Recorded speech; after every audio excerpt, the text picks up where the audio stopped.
ಗಣೇಶ್ ಅವರೇ, ಗಿರೀಶ್ ಅವರೇ, ಇಲ್ಲಿ ಸೇರಿರ್ತಕ್ಕಂಥ ಎಲ್ಲ ಮತದಾರ ಬಂಧುಗಳೇ, ಎಲ್ಲ ಯುವಕ ಮಿತ್ರರೇ, ಮಾಧ್ಯಮದ ಗೆಳೆಯರು, ನಾನು ತಡವಾಗಿ ಬಂದದಕ್ಕೆ ಕ್ಷಮಿಸಬೇಕು. ಅಲ್ಲಿ ಬೆಂಗಳೂರು ಉತ್ತರ ಲೋಕಸಭಾ ಕ್ಷೇತ್ರದಲ್ಲಿ ಪ್ರಚಾರ ಮಾಡ್ತಾ ಇರೋದ್ರಿಂದ ಅಲ್ಲಿ ಕಾರ್ಯಕ್ರಮ ಮುಗಿಯಿದೆ. ಹಾಗಾಗಿ ಇಲ್ಲಿ ಕೂಡ ಬರೋದು ತಡ ಆಗಿದೆ. ಕ್ಷಮಿಸಬೇಕು ಅಂತ ಕೇಳ್ಕೊಂಡಿದ್ದು ಚುನಾವಣಾ ಸಂದರ್ಭದಲ್ಲಿ ಅನಿವಾರ್ಯ. ಶ್ರೀಮತಿ ಸೌಮ್ಯಾ ರೆಡ್ಡಿಯವರು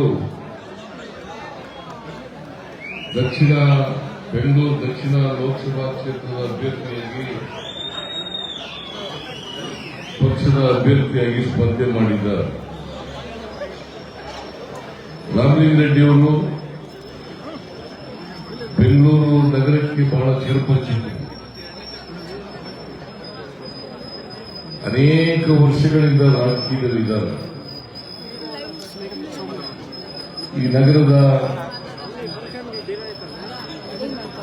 ಬಡವರು, ಕೊಳಗೇರಿ ನಿವಾಸಿಗಳು, ಅಲ್ಪಸಂಖ್ಯಾತರು, ಹಿಂದುಳಿದವರು, ದಲಿತರು, ಕಾರ್ಮಿಕ ವರ್ಗದ ಜನ, ಮಹಿಳೆಯರು ಇವರೆಲ್ಲರ ಪರವಾಗಿ ಕೆಲಸ ಮಾಡ್ಕೊಂಡು ಬರ್ತಾ ಇದ್ದಾರೆ. ಒಂದು ರೀತಿಯಲ್ಲಿ ರಾಮಲಿಂಗ ರೆಡ್ಡಿಯವರು ಬೆಂಗಳೂರು ನಗರದಲ್ಲಿ